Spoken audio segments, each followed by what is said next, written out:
반갑습니다. 흑우입니다. 최근에 정말 힘겨운 회사가 있죠. 바로 왓챠입니다. 거의 파산 직전까지 갈 수도 있다 하는 뉴스 기사들이 나오고 있습니다. 아니 국내 OTT 회사들 좀 잘 안 된다는 이야기를 들었는데 그 정도였어? 라는 생각이 들 수 있는데 저 뉴스 기사를 찾아봤습니다. 왓챠 최근에 회계법인 감사팀으로서 계속 기업의 가정의 불확실성 때문에 감사 의견을 거절한다. 회계를 좀 아시는 분들 입장에서는 이게 얼마나 무서운 단어인지 아실 겁니다. 계속 기업의 원칙이 뭡니까? 회사가 1년, 2년, 3년 앞으로도 좀 어느 정도 돈을 벌고 존속할 것 같기 때문에 의견 표시를 할 수 없다는 거잖아요. 1년, 2년 앞으로가 예측할 수 없는 그런 상황에 놓여 있다고 하는데, 그럼 왓챠는 도대체 무슨 일이 있었길래 이렇게 곤경에 떨어졌냐? 오늘 그걸 한번 같이 알아볼 건데요. 불과 3, 4년 전까지만 하더라도 왓챠 잘 나갔습니다. 투자자금 업계에서도 3천억 가치를 인정받아서 그때도 500억의 투자를 받았지요. 1년 만에 기업 가치가 배 이상 뛰었다.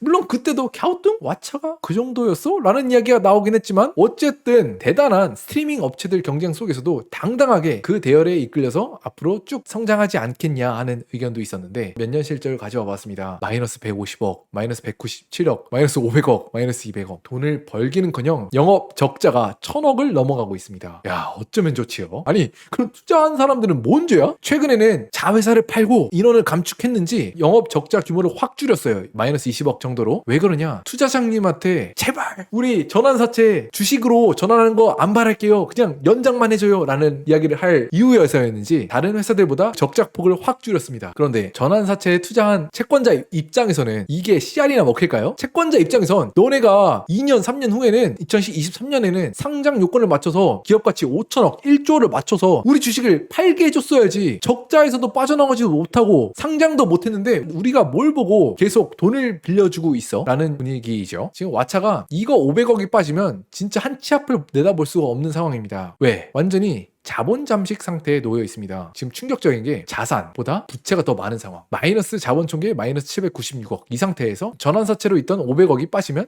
지금 기업이 살 수 있나 싶죠. 이런 왓챠가 살 수 있는 절호의 기회가 있었어요. 한 2, 3년 전이었는데 LG U+하고 모비데이스와 같은 마케팅 회사가 컨소시엄을 이뤄서 너네 마이너스 300억 우리가 어떻게든 해줄게. 대신에 너네 얼마 전에 기업 가치 3천억으로 투자받았더라? 웃기지 마. 너네가 어떻게 3천억이야? 이거 우리가 퉁쳐서 200억에 사줄게 라고 했습니다. 여러분들 같으면 어떻게 하셨을 것 같아요? 제가 생각했을 때 왓챠 직원들이나 아니면 심지어 CEO도 제발 우리 사줘 이랬을 것 같아요. 직원분들은 졸지에 U+ 회사 대기업 직원이 되는 거고, 임원진들은 계속해서 어쨌든 자기 사업을 할 수 있는 거잖아요. 그런데 누가 반대를 했냐? 채권단이 결정적인 순간에 반대를 했습니다. 한순간에는 왓챠를 구원해준 채권단이었지만 이 사회생활 수 있는 마지막 기회를 날려버린 기회가 되기도 했죠. 3천억 밸류로 너네 전환 인수 채권을 샀는데 1년밖에 안 돼서 200억이라고? 장난해? 그런 이야기를 했던 기회가 있었습니다. 이렇기 때문에 마지막 남았던 기회를 날려버렸고요. LG U+ 입장에선 잘 된 거라고 할 수도 있죠. 그런데 지금 와서 생각해보면 왓챠는 어떤 걸로 시작을 했나요? 왓챠는 다들 아시다시피 영화 광들이 되게 좋아했던, 열광했던 커뮤니티로 시작을 했습니다. 이런 뾰족한 커뮤니티로 남았으면 어땠을까? 앱들도 되게 활성화되어 가고, 요즘에 되게 핫한 게 커뮤니티인데 이 분야를 되게 좋아하는 사람들이 계속 찾는 그런 커뮤니티를 되게 좋아하잖아요. 막 네이버나 다음 이런 플랫폼들한테 안 먹히고 계속 살아남고. 그런데 왓챠는 결정적인 선택을 2016년에 했으니 그것은 바로 2016년 1월 스트리밍 출시를 하기로 결정을 합니다. 근데 하늘도 무심하시지. 같은 기간에 어떤 일이 있었지요? 넷플릭스가 들어오다니, 한국에. 그런데 이렇게 넷플릭스가 들어올 걸 몰랐나? 왓챠가? 하는 생각을 하실 수 있는데, 왓챠에게도 노림수가 있었습니다. 그것은 바로 아무리 외국 플랫폼 넷플릭스니 들어온다고 해도 우리는 그 외국 회사들이 못 가지고 있는, 한국인들이 어떤 영화를 좋아하고 어떤 드라마를 좋아하고 취향 데이터에 수십억 건이 쌓인 그런 엄청난 재산을 가지고 있다. 이렇게 해서 생각을 했던 거죠. 너네 아무리 많은 IP를 가지고 있어봐. 고객들한테 적재적소에 어떤 영화를 추천해줄지 그런 알고리즘이 없다면 우리가 이기지 않겠어? 그런 생각을 했던 것 같죠. 이런 전략이 과연 먹혀 들어갔을까요? 안타깝게도 이런 장점보다는 어떤 약점이 훨씬 더 크게 작용했냐면, 사실 왓챠의 이런 IP들을 보면 해리포터, 이거 누구 건가요? 워너 브라더스 거죠. 주만지 누구 건가요? 죄다 제공하는 컨텐츠들이 외국 아니면 우리나라 영화사한테 IP 비용으로 어마어마하게 비용을 납부를 했습니다. 왓챠의 손익계산서를 조금 더 자세히 살펴보면 적자를 내는 거의 대부분의 규모가 컨텐츠 수수료로 나갔습니다. 왓챠는 투자금을 받아서 적자를 만들어내는데 그 돈은 다 어디로 갔냐? 해리포터, 마블 이런 시리즈를 가지고 있는 소속사 배만 불려줬다. 디즈니조차도 이렇게 뭐 마블이니 아니면 미키마우스 이게 100년 동안 IP를 쌓아온 디즈니조차도 넷플릭스 앞에서는 엄청난 고전을 했잖아요. 그렇다 보니까 이제 왓챠가 이렇게 스트리밍 업계에서 어려움을 겪을 수밖에 없던 건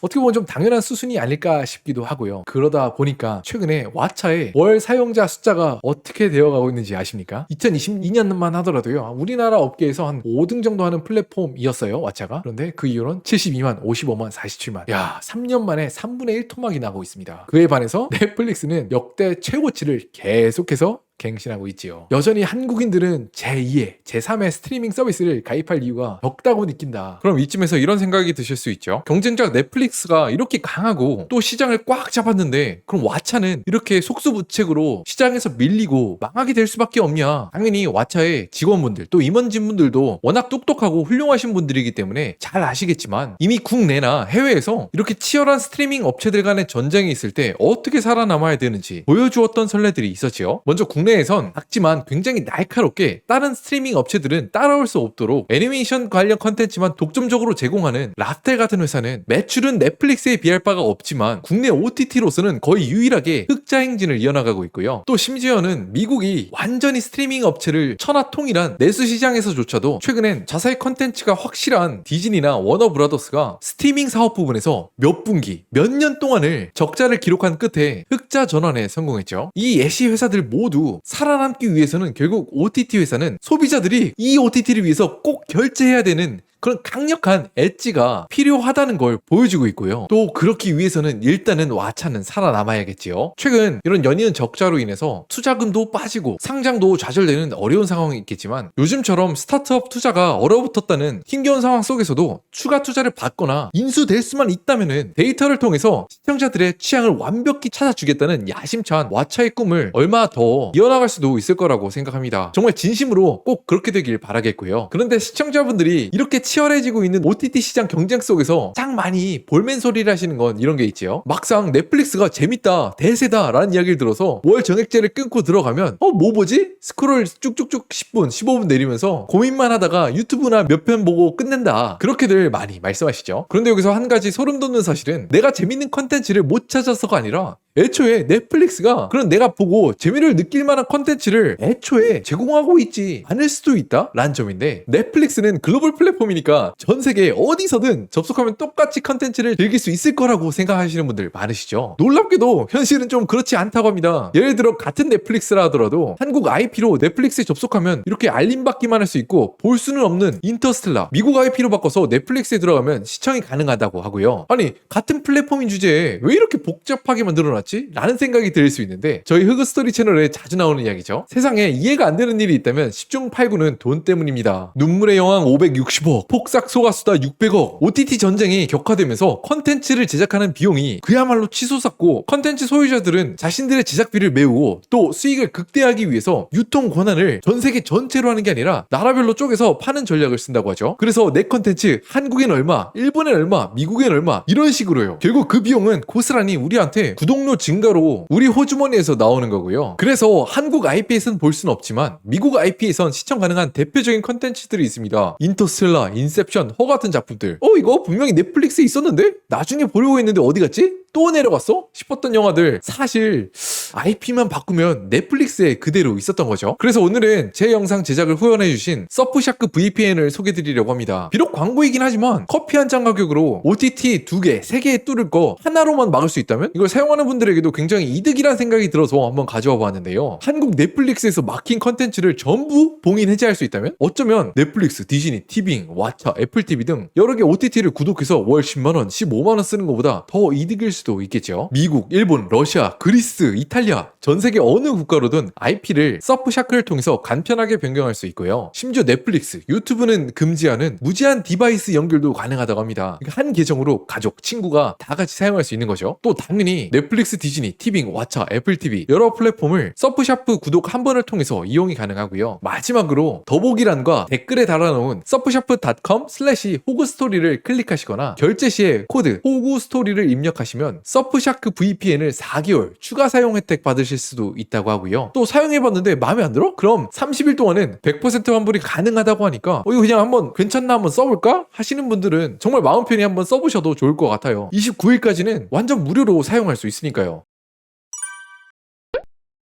그런데 사실 이런 이야기가 커뮤니티에선 좀 많지만 통계로 찾아보면 넷플릭스의 주가가 글로벌로 미친 듯이 뛰고 있습니다. YTD 관세 전쟁이다, 미국 주식 안 좋다 하고 있지만 최근 2025년 1월 1일부터 주가가 36% 점핑.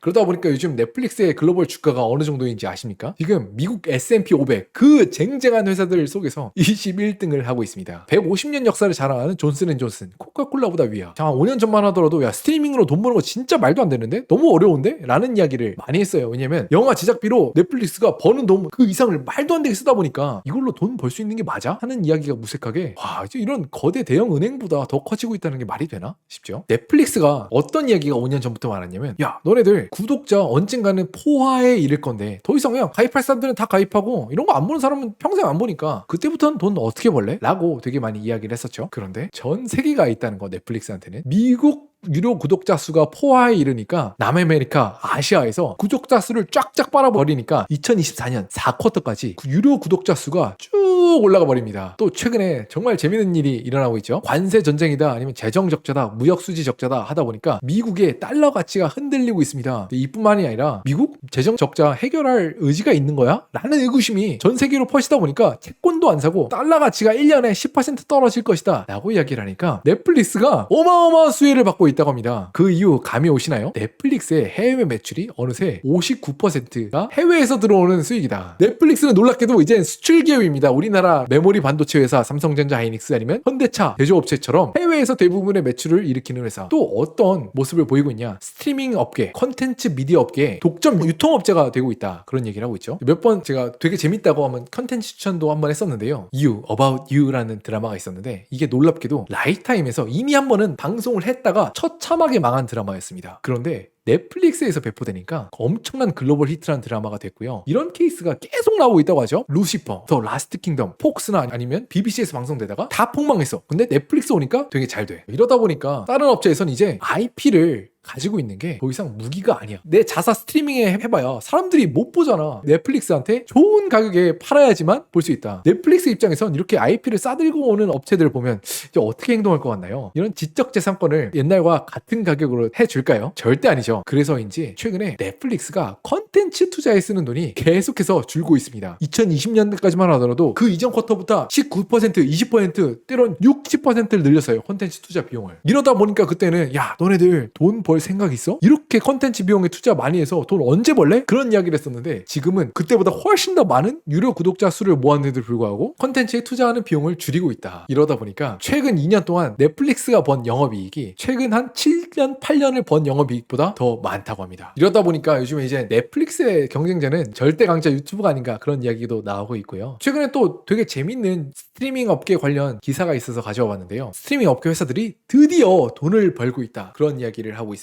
이게 무슨 소리냐? 야, 넷플릭스가 1왕 아니었어? 라고 궁금증이 드실 수 있는데 넷플릭스가 1왕 맞는데 요즘에 미국 가구에서 되게 신기한 일이 일어났다고 하죠. 미국에서 가구당 들고 있는 스트리밍 업체 개수가 2015년까지만 하더라도 그냥 우리나라 국민들하고 똑같았습니다. 야, 스트리밍 그냥 하나만 가입해서 그냥 이것저것 보면 되지. 두 개, 세 개 왜 내? 두 개, 세 개 내다 보면 한 달에 10만 원, 20만 원 우스운 거 몰라? 라고 하던 사람들이 대다수였는데요. 요즘엔 평균적으로 가입하는 유료 스트리밍 업체 수가 5개에 가까이 된다고 합니다. 미국인들 돈 진짜 많나 보다. 역시 GDP 우리나라 3배가 되다 보니까 이렇게 많이 가입을 하는 것 같은데, 어떻게 보면 스트리밍 구독 서비스가 이제는 조금 더 사람들 속에 관습처럼 영향을 잡은 것 같기도 하고요. 그러면 어떤 업체들이 그럼 좀 살아남고 있냐, 그나마 돈을 벌고 있냐 보면 조금 감이 오세요. 2023년 4년까지만 하더라도 넷플릭스를 제외하고, 넷플릭스 대단하다, 이 스트리밍 업체들이 다 적자를 보고 있는데 얘만 계속해서 돈을 벌었어. 계속해서 돈을 잃고 있는 회사들 가운데 돈을 벌고 있는 회사들이 있었으니 바로 디즈니와 워너브라더스. 어떤 회사들인지 감이 오시나요? 워너브라더스 하면 보니까 해리포터나 DC 코믹스, 우리 회사만 있는 독점 IP를 가진 회사들이 그나마 위아더 넷플릭스 월드를 떠나서 소비자들이 온다는 거예요. 결국에는 디즈니나 워너브라더스가 꿈꿨던 IP의 힘이 넷플릭스를 이길 만큼 그 힘은 없었으나 여러 스트리밍 업체들 중에서 그나마 먹고는 살긴 해준다, 그런 업체가 되어가고 있다고 하는데요. 그럼 다시 돌아보면, 만약에 우리나라 분들도 구독제 서비스를 조금 더 익숙해지고 집에 살기 위해서 월세를 내는 것처럼 여러 구독 서비스를 지불하는데 좀 더 열려있게 된다면 어떤 국내 OTT 업체가 살아남을까 한번 좀 고민을 해본다면, 왓챠. 이거 살아남을 수 있을까요? 왓챠가 목표로 삼았던, 여러분들의 취향을 알아요, 취향을 데이터를 분석을 해서요, 여러분들이 딱 좋아할 만한 컨텐츠를 추천해드리겠습니다, 이건 조금 먹히기 어려운 가능성이 좀 높고요. 지금까지는 적어도 업계가 돌아가는 걸 보면 강력한 IP가 있었어야 한다. 제 개인적으로 생각을 했을 때 국내 OTT 중에서 그나마 앞으로도 세컨드, 서드 초이스로 살아남을 수 있는 OTT는, 저도 그렇고 많은 분들이 이야기하기로는 쿠팡플레이라고 이야기를 하고 있죠. 쿠팡플레이가 최근에 뭘 하고 있냐, 진짜 스포츠 쪽에서 어마어마한 투자를 하고 있습니다. PL 이런 거 중계를 떠나서요, 국내 최초로 K리그 전경기 중계, 라리가 전경기 중계, 리강 전경기 중계, 옛날 같았으면 진짜 겨우겨우 찾아서 보거나 아니면 뭐 위성 방송으로 해갖고 막 진짜 뭐 장비가 좋아서 보거나 이랬어야 되는데, 진짜 해외 뭐 스포츠 팬들한테 말도 안 되는 일들이 쿠팡플레이 때문에 최근에 일어나고 있다고 하죠. 쿠팡플레이가 넷플 대신해서 이런 스포츠 중계에 있어서 소비자들에게 진짜로 넷플 대신해서 쿠팡플레이를 추가로 보셔야 돼요, 그런 이유를 진짜 확실하게 보여주는 국내 OTT가 되어가고 있는 모습을 보여주고 있다. 쿠팡플레이가 어디서 돈이 나서 이런 걸 진짜 다 했었지? 라는 궁금증이 사실 저는 좀 들었었는데, 그런 걸 좀 해소시켜주는 일이 있었죠. 쿠팡플레이 스포츠 패스 첫 가격 월 1만원. 역시 엄청난 적자였나 보다. 이런 스포츠 경기들을 다 보기 위해서는 쿠팡 와우 멤버십 이외에 추가로 9,900원을 내야 하는데요, 쿠팡 멤버십도 사고 스포츠 패스도 살려면 17,800원이에요 무려 넷플릭스에서 제일 높은 등급보다 비쌉니다. 이건 한 가지 변수인데, 요즘 경기도 안 좋은데 이런 걸 볼 약간 여유가 될 사람들이 많을까? 라고 저는 생각하지만, 물론 쿠팡이 훨씬 더 저보다 뭐 기업가 정신도 뛰어나고 그런 분들이기 때문에 다 계산기 뚫겨 보고 하셨을 거예요. 아마 이런 중개권료가 너무 비싸기 때문에 이렇게 비싼 가격을 하지 않았을까. 물론 어쨌든 우리나라에서 되게 약간 잘 나가고 있는 라프텔과 더불어서 그나마 잘 될 것 같은 회사는 쿠팡플레이가 아닐까 싶긴 한데, 한 가지 변수는 가격이 될 것 같습니다. 그럼에도 불구하고 팬들은 지금까지 볼 수 없는, 내가 진짜 보고 싶었던 걸 보여주는데 10,000원이 대수냐 하는 저 찐 팬들은 그런 분위기가 있고요. 앞으로는 좀 어떻게 될지 지켜봐야 될 것 같습니다. 여러분들은 어떻게 생각하시나요?